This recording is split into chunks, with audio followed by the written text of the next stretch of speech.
ಕರ್ನಾಟಕ ವಿಧಾನಸೌಧದಲ್ಲಿ ಕರ್ನಾಟಕ ಹಾಗೂ ತಮಿಳುನಾಡಿನ ಮುಖ್ಯಮಂತ್ರಿಗಳು ಇಬ್ಬರೂ ಕುಳಿತು ಕಾವೇರಿ ನೀರಿನ ವಿಚಾರಕ್ಕೆ ಸಂಬಂಧಪಟ್ಟಂತೆ ಮೇಕೆದಾಟು ಯೋಜನೆಯನ್ನ ಕಾರ್ಯಗತಗೊಳಿಸೋದಕ್ಕೆ ಸಂಬಂಧಪಟ್ಟಂತೆ ಚರ್ಚೆ ನಡೆಸಬೇಕು ಅನ್ನುವ ಉದ್ದೇಶದೊಂದಿಗೆ ಉಭಯ ಮುಖ್ಯಮಂತ್ರಿಗಳ ನಡುವೆ ಪತ್ರ ವ್ಯವಹಾರವೂ ನಡೆದಿತ್ತು. ಇಲ್ಲಿಂದ ಪತ್ರವನ್ನು ಅವರಿಗೆ ಬರೆದ್ರು, ಅವರು ಕರ್ನಾಟಕದ ಮುಖ್ಯಮಂತ್ರಿಯವರಿಗೆ ಪತ್ರ ಬರೆದ್ರು.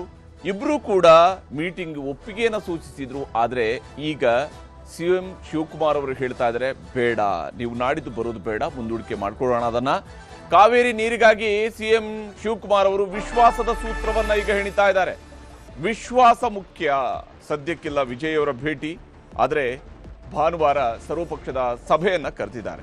ಭಾನುವಾರದಂದು ಸರ್ವಪಕ್ಷ ಸಭೆಯನ್ನು ಕರೆದಿದ್ದಾರೆ. ಕನ್ನಡ ಪರ ಸಂಘಟನೆಗಳು ಆಗಸ್ಟ್ 13ರಂದು ಕರ್ನಾಟಕ ಬಂದ್ಗೆ ಕರೆ ಕೊಟ್ಟಿದ್ದಾವೆ.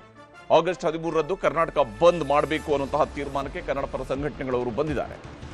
ಆದರೆ ಶಿವಕುಮಾರ್ ಅವರು ಕನ್ನಡ ಪರ ಸಂಘಟನೆಗಳವರಿಗೆ ಕೇಳ್ಕೊಂಡಿದ್ದಾರೆ, ದಯವಿಟ್ಟು ನೀವು ಬಂದ್ ಮಾಡಬೇಡಿ, ಕರ್ನಾಟಕದ ಅಣೆಕಟ್ಟುಗಳಿಂದ ನಾವು ನೀರು ಹರಿಸೋದೂ ಇಲ್ಲ, ಹಾಗೇನೆ ಸೌಹಾರ್ದಯುತವಾಗಿ ಈ ವಿಚಾರವನ್ನು ನಾವು ಬಗೆಹರಿಸ್ಕೊಳ್ತೀವಿ.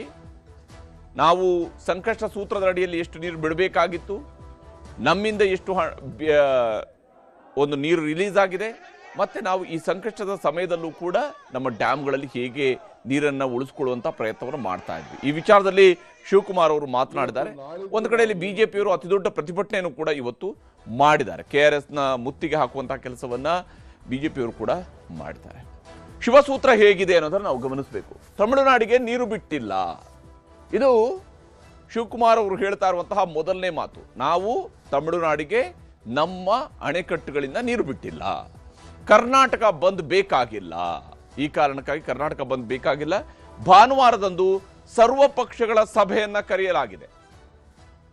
ಎಲ್ಲ ಪಕ್ಷಗಳ ಅಭಿಪ್ರಾಯವನ್ನು ನಾವು ಸಂಗ್ರಹಿಸ್ತೀವಿ. ಮತ್ತು ಕರ್ನಾಟಕದ ನೆಲ ಜಲ ಭಾಷೆಯ ವಿಚಾರಕ್ಕೆ ಬಂದಾಗ ಕರ್ನಾಟಕ ಏನು ಹಿಂದಿನಿಂದಲೂ ಕೂಡ ಅನುಸರಿಸಿಕೊಂಡು ಬಂದಿರುವಂತಹ ಒಂದು ಸೂತ್ರ ಅಂತ ಹೇಳಿದ್ರೆ ರಾಜಕೀಯದ ಒಗ್ಗಟ್ಟು. ಆ ರಾಜಕೀಯದ ಒಗ್ಗಟ್ಟನ್ನ ಪಾಲಿಸೋದಕ್ಕಾಗಿ ಭಾನುವಾರದಂದು ಸರ್ವಪಕ್ಷ ಸಭೆ ನಡೆಯುತ್ತೆ. ಎಲ್ಲರ ವಿಶ್ವಾಸಕ್ಕೆ ಪಡೆದು ತೀರ್ಮಾನವನ್ನು ಕೈಗೊಳ್ತೀವಿ.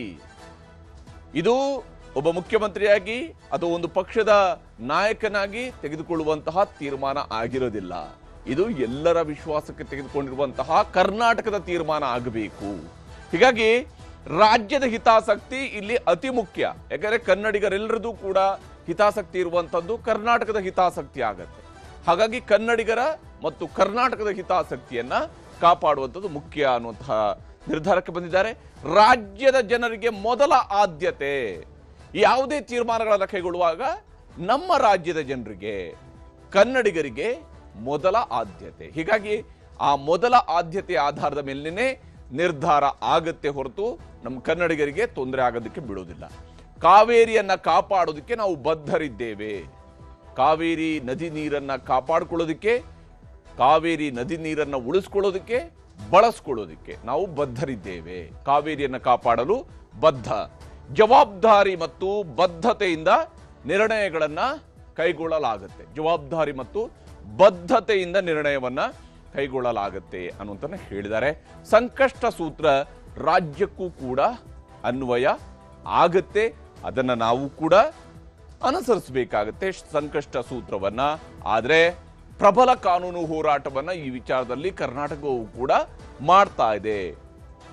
ನಮ್ಮ ನೀರನ್ನು ಉಳಿಸ್ಕೊಳ್ಳೋದಕ್ಕೆ, ನಮ್ಮ ಹಕ್ಕನ್ನು ಉಳಿಸ್ಕೊಳ್ಳೋದಕ್ಕೆ ಪ್ರಬಲ ಕಾನೂನು ಹೋರಾಟವನ್ನ ಕರ್ನಾಟಕವೂ ಕೂಡ ಮಾಡುತ್ತೆ ಅನ್ನೋದನ್ನ ಹೇಳಿದ್ದಾರೆ. ಈ ವಿಚಾರದಲ್ಲಿ ಮುಖ್ಯಮಂತ್ರಿಯವರು ಏನು ಹೇಳಿದ್ದಾರೆ ಅನ್ನೋದು ನಿಮ್ಗೆ ತೋರಿಸ್ತೀನಿ. ಯಾವಾಗ ನಾವು ಸರ್ಕಾರದಲ್ಲಿ ಆಳ್ತಲಿದ್ದೇವೆ, ಎಲ್ಲ ಸಂದರ್ಭದಲ್ಲೂ ಕೂಡ ನಮ್ಮ ರಾಜ್ಯದ ಹಿತವನ್ನು ನಾವು ರಕ್ಷಣೆ ಮಾಡಿಕೊಂಡೇ ನಾವು ಬಂದಿದ್ದೇವೆ. ಯಾವ ಕಾರಣಕ್ಕೂ ನಮ್ಮ ರೈತರ ಹಿತವನ್ನು ನಾವು ರಕ್ಷಣೆ ಮಾಡಿ ಯಾವ ಕೂಡ ರೈತರ ಕೈಯನ್ನು ಬಿಟ್ಟಿಲ್ಲ ನಾವು. ಇದು ನಮ್ಮ ಸರ್ಕಾರದ ಬದ್ಧತೆ, ನಮ್ಮ ರಾಜ್ಯದ ಹಿತ, ನಮ್ಮ ರೈತರ ಹಿತ ಬದ್ಧತೆ. ಇಲ್ಲಿವರೆಗೂ ಜುಲೈ ನಾವೇನು 0.6 TMC 100 ವರ್ಷದಲ್ಲಿ ಲಾಸ್ಟ್ 100 years ಇಲ್ಲಿವರೆಗೂ ಬಿಟ್ಟಿರೋದು lowest in the last 100 years. 100 ವರ್ಷದ ಇತಿಹಾಸದಲ್ಲಿ ನಾವು ಜುಲೈನಲ್ಲಿ ಇಲ್ಲಿವರೆಗೂ ರಿಲೀಸ್ ಮಾಡಿದ್ದು ಬರೀ 0.6 TMC ನೀರು ಮಾತ್ರ. ಇದು ಭಾಳ ಲೋಯೆಸ್ಟ್. ಇದನ್ನ ನಿಮ್ಮ ಮಾಹಿತಿ ಕೂಡ ನಾನು ತಿಳಿಸಬೇಕಾದ್ದು ನನ್ನ ಕರ್ತವ್ಯ ಕೂಡ ಇದೆ. ನಾವು ಯಾವ ಡ್ಯಾಮ್ ಕೂಡ ನೀರನ್ನು ಬಿಟ್ಟಿಲ್ಲ. ಇದು ರೆಗ್ಯುಲರ್ ಫ್ಲೋ ಅಲ್ಲಿ ಹೋಗಿದೆ. ಬೆಂಗಳೂರಲ್ಲಿ ಬಿಟ್ಟ ನೀರು, ಬೇರೆ ಕಡೆ ಮಧ್ಯದಲ್ಲಿ ಬಿಟ್ಟ ನೀರು ಅಲ್ಲಿ ಹೋಗಿ ತಲುಪಿದೆ. ಈಗ ನಾವು ಇದನ್ನು ಕೂಡ ಮುಂದೆ ನಿನ್ನೆ ಏನು ನಮ್ಗೆ ಆದೇಶ ಬಂದಿದೆ, ನಮ್ಮ ವಾದನ ಒಪ್ಪದೆ ಆದೇಶ ಬಂದಿದೆ, ಇದು ವಿಚಾರ ಚರ್ಚೆ ಮಾಡಲಿಕ್ಕೆ ನಾನು ಆಲ್ ಪಾರ್ಟಿ ಲೀಡರ್ಸ್ನ ಕರೆಸಿದ್ದೇನೆ, ಆಹ್ವಾನ ಕಳಿಸಿದ್ದೇನೆ. ಎಲ್ಲ ಮಾಜಿ ಮುಖ್ಯಮಂತ್ರಿಗಳು ಕೂಡ ನಾನು ಬರಬೇಕು ಅಂತೇಳಿ ರಿಕ್ವೆಸ್ಟ್ ಮಾಡಿದ್ದೀನಿ. ಆ ಭಾಗದ ಸಂಸತ್ ಸದಸ್ಯರುಗಳಿಗೆ, ಸೆಂಟ್ರಲ್ ಮಿನಿಸ್ಟರ್ಸ್ಗೆ ಮತ್ತು ನಮ್ಮ ಕೆಲವು ಮಂತ್ರಿಗಳಿಗೆ ಅದು ಕೂಡ ನಾನು ಆಹ್ವಾನವನ್ನು ಕೂಡ ನಾನು ಕಳಿಸಿದ್ದೇನೆ. ಸಂಡೇ ಅದಕ್ಕೆ ಫಿಕ್ಸ್ ಮಾಡಿದ್ದೇನೆ. ಹೀಗೆ ಮುಖ್ಯಮಂತ್ರಿಯವರು ಅತ್ಯಂತ ಸ್ಪಷ್ಟವಾಗಿ ಹೇಳ್ತಾ ಇದ್ದಾರೆ, 100 ವರ್ಷಗಳ ಇತಿಹಾಸದಲ್ಲಿ ಅತ್ಯಂತ ಕಡಿಮೆ ನೀರನ್ನ ಜೂನ್ ಜುಲೈ ತಿಂಗಳಲ್ಲಿ ಹರಿಸಿರುವಂಥದ್ದು ಇದೇ ವರ್ಷ ಅಂತ ಹೇಳಿದ್ದಾರೆ. ಅಷ್ಟರ ಮಟ್ಟಿಗೆ ನಾವು ಕರ್ನಾಟಕದ ಹಿತಾಸಕ್ತಿಯನ್ನು ಕಾಪಾಡ್ತಾ ಇದ್ದೀವಿ ಅಂತೇಳಿ. ಕಾವೇರಿಗಾಗಿ ಹೋರಾಟವನ್ನ ನಡೆಸ್ತೀವಿ, ಪ್ರಾಧಿಕಾರದ ಮುಂದೆ ಸತ್ಯದ ಅನಾವರಣ ಮಾಡುವಂತಹ ಕೆಲಸವನ್ನ ಕರ್ನಾಟಕ ಮಾಡಿದೆ, ಮಾಡುತ್ತೆ, ಮುಂದೆಯೂ ಕೂಡ ಮಾಡುವ ಕೆಲಸವನ್ನು ಮಾಡ್ತಾ ಹೋಗುತ್ತೆ. ಹಾಗೆಯೇ ಡ್ಯಾಮ್ಗಳ ನೀರಿನ ಪ್ರಮಾಣದ ಲೆಕ್ಕವನ್ನು ಕೂಡ ಸರಿಯಾಗಿ ಅಂದಾಜಿಸಲಾಗ್ತಾ ಇದೆ. ಅದನ್ನ ಸರಿಯಾದಂತಹ ಲೆಕ್ಕವನ್ನೇ ಹಾಕ್ತೀವಿ, ಸರಿಯಾದ ಲೆಕ್ಕವನ್ನೇ ಕೊಡ್ತೀವಿ. ಇದರಲ್ಲಿ ಯಾವುದೇ ರೀತಿಯಂತ ಆತಂಕ ಬೇಡ. ಮತ್ತು ಈ ವರ್ಷ ತಮಿಳುನಾಡಿಗೆ ಅತಿ ಕಡಿಮೆ ನೀರನ್ನು ನಾವು ಪೂರೈಕೆ ಮಾಡಿರುವಂಥದ್ದು.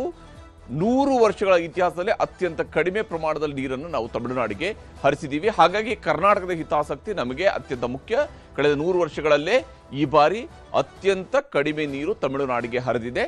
ಅಫ್ಕೋರ್ಸ್ ಕರ್ನಾಟಕಕ್ಕೂ ಕೂಡ ಕಳೆದ 100 ವರ್ಷಗಳ ಅವಧಿಯಲ್ಲಿ ಅತ್ಯಂತ ಕೆಟ್ಟ ಮುಂಗಾರನ್ನ ಈ ವರ್ಷ ಪಡೆದಿರುವಂಥದ್ದು.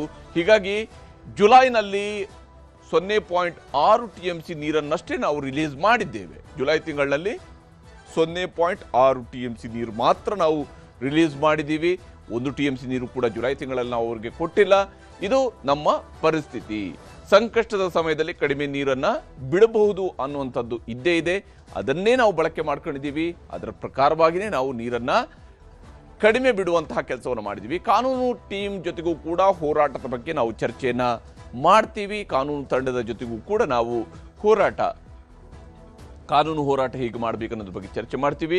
ಕೇಂದ್ರ ಸಚಿವರ ಸಹಕಾರವೂ ಕೂಡ ಈ ವಿಚಾರದಲ್ಲಿ ನಮಗೆ ಇದೆ. ಕೇಂದ್ರದ ಸಚಿವರುಗಳು ಕೂಡ ನಮಗೆ ಈ ವಿಚಾರದಲ್ಲಿ ಸಹಕಾರವನ್ನ ಕೊಡ್ತಾ ಇದ್ದಾರೆ. ರಾಜ್ಯದ ಹಿತವನ್ನು ಕಾಪಾಡೋದಕ್ಕೆ ನಾವೆಲ್ಲರೂ ಕೂಡ ಒಟ್ಟಾಗಬೇಕು ಅನ್ನುವಂತಹ ಅಂಶವನ್ನ ಮುಖ್ಯಮಂತ್ರಿಯವರು ಪದೇ ಪದೇ ಪ್ರಸ್ತಾಪ ಮಾಡ್ತಾ ಹೋಗಿದ್ದಾರೆ. ಸುಪ್ರೀಂ ಕೋರ್ಟ್ ಮೆಟ್ಟಿಲೇರುವ ಬಗ್ಗೆಯೂ ಕೂಡ ನಾವು ನಿರ್ಧಾರಗಳನ್ನು ತೆಗೆದುಕೊಳ್ತೀವಿ. ಸರ್ವಪಕ್ಷಗಳ ಸಭೆಯನ್ನು ಕರೆದು ಅದರಲ್ಲಿ ನಾವು ನಿರ್ಧಾರಗಳನ್ನು ಕೈಗೊಳ್ತೀವಿ. ಹೇಗೆ ಮುಂದುವರಿಬೇಕು ಅನ್ನೋದ್ರ ಬಗ್ಗೆ ಅನ್ನೋದನ್ನ ಮುಖ್ಯಮಂತ್ರಿಯವರು ಹೇಳಿದ್ದಾರೆ. ಯಾರು ಮುಚ್ಚಿಡಕ್ಕಂತೂ ಆಗಲ್ಲ. ಎಷ್ಟು ಒಳವರು ಬರ್ತಾ ಇದೆ ಅನ್ನೋದನ್ನ ನಾವ್ಯಾರು ಕೂಡ ಅದನ್ನ, ಯಾಕೆಂದ್ರೆ ಅಳತೆ KRSಲ್ಲೂ ಅವ್ರಿಗಿದೆ, ಕಬಿನಿಲೂ ಇದೆ, ಆರಂಗಿಲೂ ಇದೆ ಮತ್ತು ಹೇಮಾವತಿಲೂ ಅವ್ರಿಗಿದೆ, ಗೇಜ್ಗಳಂತೂ ಇದೆ. ಸೊ ಈಗಾಗಲೇ ಹಾರಂಗಿ 95% ತುಂಬಿದೆ, ಕಬಿನಿ 83% ಸ್ಟೋರೇಜ್ ಇದೆ, KRS 36% ಇದೆ, ಆರಂಗಿ 67% ಇದೆ. ಇದನ್ನ ನಾವು ಏನು ಹೆಚ್ಚು ಕಮ್ಮಿ ಮಾಡೋಕ್ಕಾಗಲ್ಲ. ಮೀಟ್ರು ನೀವು ಅಧಿಕಾರಿಗಳು ಆಗಲಿ ಯಾರೇ ಆಗಲಿ ಹೋಗಿರ್ತಾರೆ, ದಾಖಲೆಗಳು ಸೆಂಟ್ರಲ್ ಗೌರ್ಮೆಂಟ್ ಹತ್ರನೂ ಇದೆ, ತಮಿಳುನಾಡು ಹತ್ರನೂ ಇದೆ, ಮಾಧ್ಯಮದವ್ರ ಹತ್ರ ಇದೆ, ಎಲ್ಲರ ಹತ್ರನೂ ಈ ದಾಖಲೆ ಇದೆ. ಅವರು ಬಿಡಬೇಕು ಅಂತ ನಿನ್ನೆ ನಮ್ಮ ವಾದನ ರಿಜೆಕ್ಟ್ ಮಾಡಿದ್ದಾರೆ. ಮುಂದಕ್ಕೆ ಏನ್ ಮಾಡಬೇಕು ಅಂತ ಆಲ್ ಪಾರ್ಟಿ ಲೀಡರ್ಸ್ನ ಮೀಟಿಂಗ್ ಕರೆದಿದ್ದೇನೆ. ಫಾರ್ಮರ್ ಚೀಫ್ ಮಿನಿಸ್ಟರ್ಸು ಕರೆದಿದ್ದೇವೆ, ನಮ್ಮ ವಿರೋಧ ಪಕ್ಷದ ನಾಯಕರುಗಳನ್ನ ಕೂಡ ಕರೆದಿದ್ದೇವೆ. ಅವರೆಲ್ಲ ಬರ್ತಾರೆ, ಅವ್ರ ಸಲಹೆ ಕೂಡ ಕೇಳ್ತೀವಿ. ಲೀಗಲ್ ಟೀಮ್ ಹೇಳಿದ್ದೇವೆ. ಹಿಂದೆ ಇಂಥ ಸಂದರ್ಭದಲ್ಲಿ ಏನೇನು ಆಗಿದೆ ಅನ್ನೋದು ಕೂಡ ಅವರು ಕೂಡ ಎಕ್ಸಾಮಿನ್ ಮಾಡಕ್ಕೆ ಹೇಳಿದ್ದೇನೆ. ಅದಾದ ಮೇಲೆ ಏನು ಮಾಡಬೇಕು ಅನ್ನೋ ತೀರ್ಮಾನವನ್ನು ಮಾಡ್ತೀವಿ. ಹೀಗೆ ಮುಖ್ಯಮಂತ್ರಿಗಳು ತಮ್ಮ ತೀರ್ಮಾನವನ್ನು ಹೇಳಿದರೆ, ಮತ್ತೊಂದು ಕಡೆಯಲ್ಲಿ ಪ್ರತಿಪಕ್ಷ ನಾಯಕರು ಮತ್ತು ಕೇಂದ್ರ ಸಚಿವರ ಪ್ರತಿಪಕ್ಷ ನಾಯಕರಾಗಿರುವಂತಹ ಅಶೋಕ್ ಹಾಗೆ ಕೇಂದ್ರ ಸಚಿವರಾಗಿರುವಂತಹ ಕುಮಾರಸ್ವಾಮಿ ಅವರು ಕೂಡ ಮಾತನಾಡಿದ್ದಾರೆ. ಮಂಗಳವಾರ ನೀರು ಬಿಡಕ್ಕೆ ಆಗ್ಲೇ ಆರ್ಡರ್ ಕೊಟ್ಬಿಟ್ಟಿದ್ದಾರೆ. ನಿಮ್ಮನ್ನು ಕರೆಯುವಂತ ಅವಶ್ಯಕತೆ ಏನಿತ್ತು ಅಂತ? ಅವಶ್ಯಕತೆನೇ ಇಲ್ಲ, ಸುಮ್ಮನೆ ನಾಟಕ. ಅಲ್ಲಿ ತಮಿಳುನಾಡು CM ಜೊತೆ ಒಂದು ಫೋಟೋ ಶೂಟು, ಇಲ್ಲಿ ಸರ್ವ ಪಕ್ಷದ ಜೊತೆ ಒಂದು ಫೋಟೋ ಶೂಟು ಅಷ್ಟೇ. DK ಶಿವಕುಮಾರ್ ಗೊತ್ತಲ್ಲ, ಮ್ಯಾನೇಜ್ಮೆಂಟ್ ಮಾಡ್ತಾವ್ರೆ.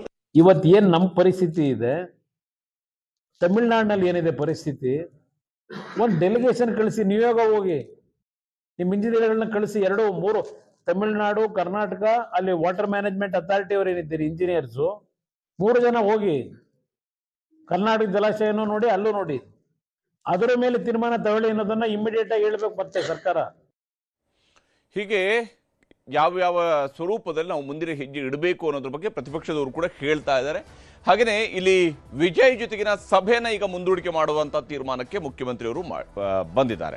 ಪ್ರತಿಪಕ್ಷ ನಾಯಕರು ಹೇಳ್ತಾ ಇದ್ದಾರಲ್ಲ, ಫೋಟೋಶೂಟು ಮ್ಯಾನೇಜ್ಮೆಂಟು ಅಂತ ಹೇಳ್ತಿದ್ರಲ್ಲ, ಆದರೆ ಆ ಫೋಟೋಶೂಟು ಮ್ಯಾನೇಜ್ಮೆಂಟು ಇವುಗಳು ಆಗ್ತಾ ಇಲ್ಲ. ಇವಾಗ ರಾಜ್ಯಕ್ಕೆ ತಮಿಳುನಾಡಿನ ಮುಖ್ಯಮಂತ್ರಿಯವರು ಬರೋದಕ್ಕೆ ಒಪ್ಕೊಂಡಿದ್ರು, ಬೆಂಗಳೂರಿಗೆ CM ವಿಜಯ್ ಅವರು ಭೇಟಿ ಕೊಡೋದಕ್ಕೆ ತೀರ್ಮಾನಿಸಿದ್ರು. ಆದರೆ ಈಗ ಅದನ್ನು ಮುಂದೂಡಿಕೆ ಮಾಡಲಾಗಿದೆ. ಸದ್ಯದ ಪರಿಸ್ಥಿತಿಯಲ್ಲಿ ಬೇಡ, ಯಾಕಂದರೆ ಎರಡೂ ರಾಜ್ಯಗಳಲ್ಲೂ ಕೂಡ ಕಾವೇರಿ ನೀರಿನ ವಿಚಾರದಲ್ಲಿ ಬಹಳ ದೊಡ್ಡದಾದಂತಹ ಒಂದು ಜನಾಭಿಪ್ರಾಯ ರೂಪುಗೊಳ್ತಾ ಇದೆ. ಸಂಕಷ್ಟದ ಸಮಯ ಇದೆ. ಸಂಕಷ್ಟದ ಸಮಯದಲ್ಲಿ ಕುಳಿತುಕೊಂಡು ಮೇಕೆದಾಟು ಬಗ್ಗೆ ಮಾತನಾಡಿದ್ರೂ ಕೂಡ ಅದು ವ್ಯತಿರಿಕ್ತ ಪರಿಣಾಮಗಳನ್ನು ಎರಡೂ ರಾಜ್ಯಗಳಲ್ಲಿ ಬೀರಬಹುದು ಅನ್ನೋ ಕಾರಣಕ್ಕಾಗಿ ಮುಂದೆ ಭೇಟಿ ಮಾಡೋಣ ಅನ್ನುವಂಥ ಸಂದೇಶವನ್ನು ಮುಖ್ಯಮಂತ್ರಿ ಶಿವಕುಮಾರ್ ಅವರು ಅವರಿಗೆ ರವಾನೆ ಮಾಡಿದ್ದಾರೆ. ಮಡಿಕೇರಿಯಲ್ಲಿ ಮಳೆ ಆಗ್ತಾ ಇದ್ದು ಪರಿಸ್ಥಿತಿ ಬದಲಾಗ್ತಾ ಇದೆ ಅಂತೇಳಿ ಕೂಡ ಮುಖ್ಯಮಂತ್ರಿಯವರು ಆಶಯವನ್ನು ವ್ಯಕ್ತಪಡಿಸಿದ್ದಾರೆ. ಯಾಕಂದರೆ ನಿನ್ನೆಯಿಂದಲೂ ಕೂಡ ಸ್ವಲ್ಪ ಮಟ್ಟಿಗೆ ಕೊಡಗು ಭಾಗದಲ್ಲಿ ಮಳೆ ಆಗ್ತಾ ಇದೆ, ಮಳೆ ಸುರಿತಾ ಇದೆ. ಇದರ ಲಾಭ ಸಹಜವಾಗಿಯೇ ಕರ್ನಾಟಕಕ್ಕೆ ಆಗಲೇಬೇಕು, ಹಾಗೆ ಆಗುತ್ತೆ ಅನ್ನೋಂಥ ವಿಶ್ವಾಸ ಇದೆ. ಮಳೆ ನೀರಿನ ಪ್ರಮಾಣ ನೋಡಿಕೊಂಡು ಮುಂದೆ ನಾವು ನಿರ್ಧಾರಗಳನ್ನು ಕೈಗೊಳ್ಬೋದು. ಹೇಗೆ ನೀರನ್ನು ಬಿಡಬೇಕು, ಎಷ್ಟು ಪ್ರಮಾಣದಲ್ಲಿ ಬಿಡಬೇಕು, ಇವೆಲ್ಲದ ತೀರ್ಮಾನಗಳನ್ನು ಸರ್ಕಾರ ಮಾಡಿಕೊಡುತ್ತೆ. ಗಲಾಟೆ ಹೋರಾಟದ ಪರಿಸ್ಥಿತಿ ತಿಳಿಯಾದ ಬಳಿಕ ನಾವು ಚರ್ಚೆಯನ್ನು ಮಾಡಬಹುದು. ಯಾಕೆಂದರೆ ಒಂದು ಕಡೆಯಲ್ಲಿ ಕರ್ನಾಟಕ ಬಂದ್ಗೆ ಕರೆ ಕೊಟ್ಟಿದ್ದಾರೆ. ಇಂಥ ಸಂದರ್ಭದಲ್ಲಿ ತಮಿಳುನಾಡಿನ ಮುಖ್ಯಮಂತ್ರಿ ಕರ್ನಾಟಕಕ್ಕೆ ಬಂದಾಗ ಯಾವ ಸ್ವರೂಪದಲ್ಲೂ ಕೂಡ ಹೋರಾಟಗಳು ನಡೀಬಹುದು. ಇದೇ ಕಾರಣಕ್ಕಾಗಿ ಅಂಥದ್ದು ಯಾವುದೇ ಅಹಿತಕರವಾದಂಥ ಘಟನೆಗಳು ನಡೀಬಾರ್ದು. ತಿಳಿಯಾದಂತಹ ವಾತಾವರಣ ಇದ್ದಾಗ ಇಂತಹ ವಿಚಾರಗಳಲ್ಲಿ ಚರ್ಚೆ ನಡೆಸೋದು ಕೂಡ ಸುಲಭ ಆಗುತ್ತೆ. ಬಹುಶಃ ಆ ನಿರ್ಧಾರಕ್ಕೆ ಈಗ ಮುಖ್ಯಮಂತ್ರಿಗಳು ಕೂಡ ಬಂದಿದ್ದಾರೆ. ಈ ವಿಷಯದಲ್ಲಿ ಮುಖ್ಯಮಂತ್ರಿ ಏನು ಹೇಳಿದ್ದಾರೆ ಅನ್ನೋದು ನಿಮ್ಗೆ ತೋರಿಸ್ತೀನಿ. ನಮ್ಮ ತಮಿಳುನಾಡು ಚೀಫ್ ಮಿನಿಸ್ಟರ್ಗೆ ಒಂದು ರಿಕ್ವೆಸ್ಟ್ ಮಾಡ್ತಾ ಇದ್ದೀನಿ, ಸ್ವಲ್ಪ ಡೆಫರ್ ಮಾಡೋಣ ನಮ್ಮ ರಿಕ್ವೆಸ್ಟ್ನ, ಇದನ್ನು ತಮ್ಮ ವಿಸಿಟ್ನ. ಸ್ವಲ್ಪ ಇಲ್ಲಿ ನಿಮ್ಮ ನೀರಿನ ಸೌಹಾರ್ದತೆ ಸ್ವಲ್ಪ ವರ್ಣ ಕೂಡ ನಮ್ಮ ಕಡೆ ಸ್ವಲ್ಪ ತೋರಿಸ್ತಾ ಇದ್ದಾನೆ, ನಮ್ಮ ಕಡೆ ವಿಶ್ವಾಸ ವ್ಯಕ್ತಪಡಿಸ್ತಾ ಇದ್ದಾರೆ. ನೀರು ಕೂಡ ಬರ್ತಾ ಇದೆ. ಒಳ್ಳೆ ವಾತಾವರಣದಲ್ಲಿ ಒಂದು ಮೀಟಿಂಗ್ ಮಾಡೋಣ ಅಂಥೇಳಿ ನಾನು ರಿಕ್ವೆಸ್ಟ್ ಮಾಡ್ಕೊಳ್ಳಿಕ್ಕೆ ಈಗಲ್ಲ ನನ್ನ ಕೊಲೀಗ್ಸ್ ಹತ್ರ ಎಲ್ಲ ನಾನು ಮಾತಾಡ್ತೀನಿ. ಸೊ ಇನ್ನೊಂದು ಡೇಟ್ನ ಫಿಕ್ಸ್ ಮಾಡಿಕೊಂಡು 3ನೇ ತಾರೀಕು ಬೇಡ ಈ ವಾತಾವರಣದಲ್ಲಿ ಅಂಥೇಳಿ. ಏಕೆಂದರೆ ಯಾರು ಹೊರಗಡೆ ಒಬ್ಬ ಅತಿಥಿ ಬರಬೇಕಾದ್ರೆ ನಾವು ಭಾಳ ಸೌಹಾರ್ದತೆಯಿಂದ ನಾವು ಎಲ್ಲ ರಾಜ್ಯದ ಜನತೆ ಬೆಂಗಳೂರನ್ನು ಆಕರ್ಷಣೆ ಮಾಡ್ತಾ ಇದೆ. ನಾವು ಯಾರ ಮನಸ್ಸಿಗೂ ನೋಯಿಸಬಾರ್ದು. ಸೊ ಎಮೋಷ್ನಲಿ ತೀರ್ಮಾನಗಳನ್ನು ಮಾಡೋಕ್ಕಾಗಲ್ಲ. ಇದಕ್ಕೆ ನಾನೇ ಅವ್ರಿಗೆ ರಿಕ್ವೆಸ್ಟ್ ಮಾಡಿಕೊಂಡು ಇದಕ್ಕೆ ಮುಂದಕ್ಕೆ ಹಾಕೋಣ ಅಂಥೇಳಿ ನಾನು ಅವ್ರಿಗೆ ರಿಕ್ವೆಸ್ಟ್ ಮಾಡ್ಕೊಂಡಿದ್ದೇನೆ. ಹೀಗೆ ಮುಖ್ಯಮಂತ್ರಿಯವರು ತಮಿಳುನಾಡಿನ ಮುಖ್ಯಮಂತ್ರಿಯವರ ಜೊತೆಗೆ ಮಾತುಕತೆಯನ್ನ ಮಾಡಿದ್ದಾರೆ. ಆಗಸ್ಟ್ 13 ಕರ್ನಾಟಕ ಬಂದ್ ಅಂತ ಬಂದ್ ಘೋಷಣೆ ಮಾಡಿದ್ದಾರೆ ವಾಟಾಳ್ ನಾಗರಾಜ್ ಅವರ ನೇತೃತ್ವದಲ್ಲಿ ಇವತ್ತೊಂದು ಸಭೆಯನ್ನು ನಡೆಸಲಾಯಿತು. ಕಾವೇರಿ ನೀರಿನ ಉಳಿವಿಗಾಗಿ ಕನ್ನಡ ಸಂಘಟನೆಗಳು ಹೋರಾಟವನ್ನ ನಡೆಸ್ತಾ ಇದ್ದಾರೆ. ಯಾಕಂದ್ರೆ ಕನ್ನಡಿಗರ ಹಕ್ಕು, ಕನ್ನಡಿಗರ ಹಿತಾಸಕ್ತಿ, ಕನ್ನಡಿಗರ ಬದುಕು ಇವುಗಳನ್ನು ಕಾಪಾಡಿಕೊಳ್ಬೇಕಂತ ಕೆಲಸವನ್ನ ಕನ್ನಡಿಗರು ಮಾಡಿಕೊಳ್ಳಲೇಬೇಕಾಗುತ್ತೆ. ಅದಕ್ಕಾಗಿ ತಮಿಳುನಾಡಿಗೆ ನೀರನ್ನು ಹರಿಸಿರೋದನ್ನ ವಿರೋಧಿಸಿ ಕರ್ನಾಟಕ ಬಂದ್ ಆಚರಣೆಗೆ ತೀರ್ಮಾನವನ್ನು ಕೈಗೊಳ್ಳಲಾಗಿತ್ತು. ಆಗಸ್ಟ್ 13ರಂದು ಕರ್ನಾಟಕ ಬಂದ್ಗೆ ಕನ್ನಡಪರ ಸಂಘಟನೆಗಳು ಕರೆಯನ್ನು ಕೂಡ ಕೊಟ್ಟಿದ್ದಾವೆ. ವಾಟಾಳ್ ನಾಗರಾಜ್ ಅವರ ನೇತೃತ್ವದಲ್ಲಿ ಸಭೆಯನ್ನು ನಡೆಸಲಾಯಿತು. ಇದರಲ್ಲಿ ಬಹಳ ಮುಖ್ಯವಾಗಿ ಪ್ರಾಧಿಕಾರದ ತೀರ್ಪು ಕರ್ನಾಟಕದ ಪಾಲಿಗೆ ಮರಣ ಶಾಸನ. ಇದು ಕರ್ನಾಟಕದ ಪಾಲಿಗೆ ಪ್ರಾಧಿಕಾರದ ತೀರ್ಪು ಮರಣ ಶಾಸನ. ಕರ್ನಾಟಕದ ಬಗ್ಗೆ ತಾರತಮ್ಯ ನೀತಿಯನ್ನು ಅನುಸರಿಸ್ತಾ ಇದ್ದಾರೆ.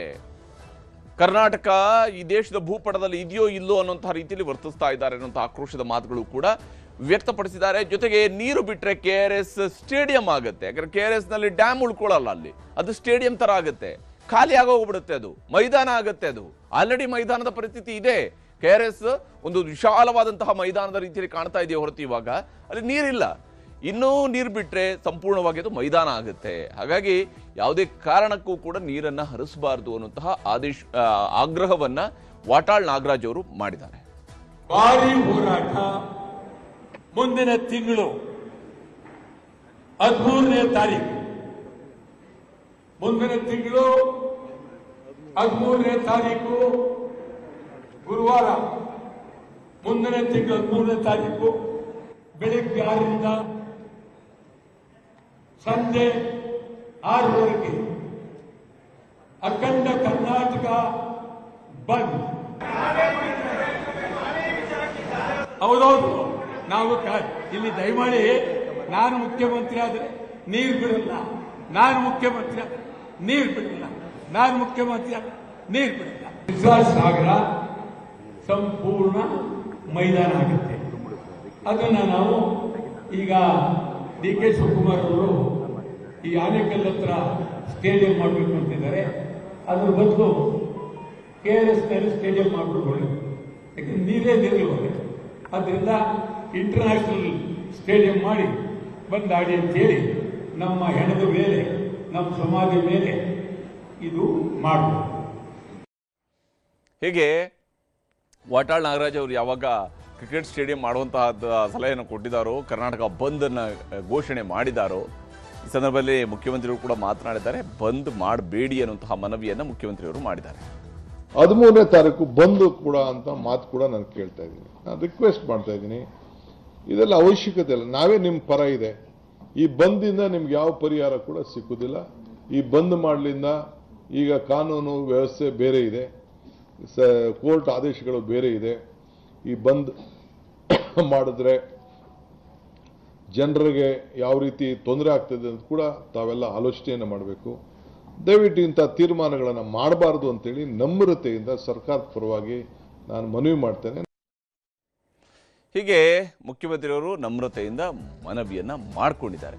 ಆದರೆ ಇಲ್ಲಿ ಮಂಡ್ಯದಲ್ಲಿ ಕಾವೇರಿ ಹೋರಾಟಕ್ಕೆ ಕೇಸರಿ ಪಡೆಯವರು ಕೂಡ ಇಳಿದಿದ್ರು. ಕಮಲ ಪಡೆಯವರು ಇವತ್ತು ಹೋರಾಟವನ್ನು ನಡೆಸಿದ್ದಾರೆ. ವಿಶೇಷವಾಗಿ ಕಾವೇರಿ ನದಿ ನೀರನ್ನು ಹರಿಬಿಡಲಾಗ್ತಾ ಇದೆ ಅನ್ನುವಂತಹ ಕಾರಣವನ್ನು ಮುಂದಿಟ್ಟುಕೊಂಡು KRSಗೆ ಮುತ್ತಿಗೆ ಹಾಕುವಂತಹ ಕೆಲಸವನ್ನು ಮಾಡಿದರು. ಮಂಡ್ಯ DC ಕಚೇರಿ ಮತ್ತು KRSನಲ್ಲಿ BJPಯ ನಾಯಕರುಗಳು ಪ್ರತಿಭಟನೆಯನ್ನು ಹಮ್ಮಿಕೊಂಡಿದ್ದರು. BJP ರಾಜ್ಯಾಧ್ಯಕ್ಷ BY ವಿಜೇಂದ್ರ ಮತ್ತು ಅವರ ತಂದೆ BS ಯಡಿಯೂರಪ್ಪನವರ ನೇತೃತ್ವದಲ್ಲಿ ಈ ಹೋರಾಟವನ್ನು ನಡೆಸಲಾಯಿತು. ಅಶೋಕ್ ಅವರು ಕೂಡ ಇದ್ದರು, ಹಾಗೆಯೇ ಸುಮಲತಾ ಅವರು ಇದ್ದರು, ಬೇರೆ ಬೇರೆ ನಾಯಕರುಗಳು ಇದರಲ್ಲಿ ಭಾಗಿಯಾಗಿದ್ದರು. KRS ಬಳಿಯಲ್ಲಿ BJP ನಾಯಕರು ಒಂದು ದೊಡ್ಡ ಹೋರಾಟವನ್ನು ಮಾಡುವಂತಹ ಕೆಲಸವನ್ನು ಮಾಡಿದರು. KRS ಡ್ಯಾಮ್ಗೆ ಮುತ್ತಿಗೆ ಹಾಕೋದಿಕ್ಕೆ ಯತ್ನವನ್ನು ಮಾಡಿದರು. ಪೊಲೀಸರು ಅವರಿಗೆ ತಡೆ ಒಡ್ಡುವಂತಹ ಕೆಲಸವನ್ನು ಮಾಡಿದರು. ಪೊಲೀಸರು ಮತ್ತು BJPಗರ ನಡುವೆ ನೂಕಾಟ ತಳ್ಳಾಟಗಳು ಕೂಡ ನಡೆದವು. ನಂತರ ಅವರೆಲ್ಲರೂ ಕೂಡ ವಶಕ್ಕೆ ಪಡೆಯುವಂತಹ ಕೆಲಸವನ್ನು ಪೊಲೀಸರು ಮಾಡಿದ್ದಾರೆ. BJP ನಾಯಕರನ್ನ ವಶಕ್ಕೆ ಪಡೆದು ಪೊಲೀಸರು ಕರೆದೊಯ್ಯುವಂತಹ ಕೆಲಸವನ್ನು ಮಾಡಿದರು. ಆದರೆ ಸರ್ಕಾರದ ವಿರುದ್ಧ ಘೋಷಣೆಗಳನ್ನು BJP ನಾಯಕರುಗಳು ಮೊಳಗಿಸಿದ್ದಾರೆ. ಇವತ್ತು ರೈತರ ಹೋರಾಟವನ್ನ, ರೈತರನ್ನ ಹತ್ತಿಕ್ಕಂತ ಕೆಲಸ ಮಾಡ್ತಾ ಇದ್ದಾರೆ. ಭಾರತೀಯ ಜನತಾ ಪಾರ್ಟಿ ಶಾಂತಿಯುತವಾಗಿ ಈ ಭಾಗದ ರೈತರಿಗೆ ನೀರನ್ನ ಕೊಡಬೇಕು, ರಕ್ಷಣೆ ಮಾಡಬೇಕು ಅಂತ ಹೇಳಿದ್ರೆ ಇವತ್ತು ಪೊಲೀಸರನ್ನ ಬಳಸಿಕೊಂಡು ನಮ್ಮ ಹೋರಾಟನ ಹತ್ತಿಕ್ಕಂತ ಕೆಲಸ ಕಾಂಗ್ರೆಸ್ ಸರ್ಕಾರ. ಹೀಗೆ ಇಲ್ಲಿ ಹೋರಾಟ ನಡೀತಾ ಇದೆ, ಆಗ್ರಹಗಳಿದ್ದಾವೆ. ಯಾವುದೇ ಕಾರಣಕ್ಕಾಗಿಯೂ ಕೂಡ ಕಾವೇರಿ ನೀರನ್ನು ತಮಿಳುನಾಡಿಗೆ ಹರಿಸೋದಿಲ್ಲ, ಅಣೆಕಟ್ಟುಗಳಿಂದ ನೀರನ್ನು ಹರಿಸೋದಿಲ್ಲ, ಪರಿಸ್ಥಿತಿ ಸುಧಾರಿಸಿದ ಮೇಲೆ ಮಾತ್ರ ನೀರು ಬಿಡ್ತೀವಿ ಅನ್ನುವಂತಹ ಭರವಸೆಯನ್ನು ಕರ್ನಾಟಕ ಸರ್ಕಾರವು ಕೂಡ ರಾಜ್ಯದ ಜನರಿಗೆ ಕೊಡ್ತಾ ಇರುವಂಥದ್ದು.